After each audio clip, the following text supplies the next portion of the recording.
আসসালামু আলাইকুম। আপনাদের গত একটা ভিডিওতে দেখাছিলাম যে আমার বাড়ির যে মোরগটা ওরা হচ্ছে সন্ধ্যা হলেই এই যে আমাদের গাছটার উপর আমের গাছটার উপর আঙিনার মধ্যে যে আমের গাছটা আছে এই গাছটাতে সারা রাত থাকে। এই যে দেখেন, এই যে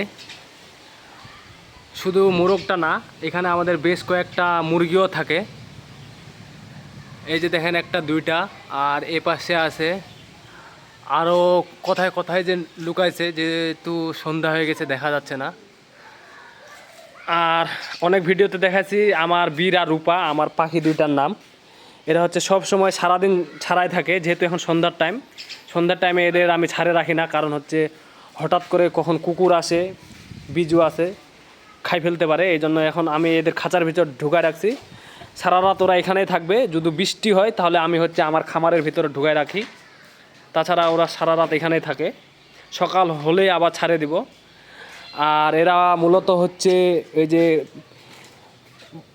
ব্রয়লার মুরগির যে প্যারাগন ফিডটা আছে ওটাই আমি খাইতে দিই, সাথে হচ্ছে খুদি, মাঝে মধ্যে হচ্ছে কলা, মাঝে মধ্যে ভাত, বিভিন্ন আইটেমের খাওয়ার মেনু থাকে এদের। এরা এখন অনেক বড় হয়ে গেছে।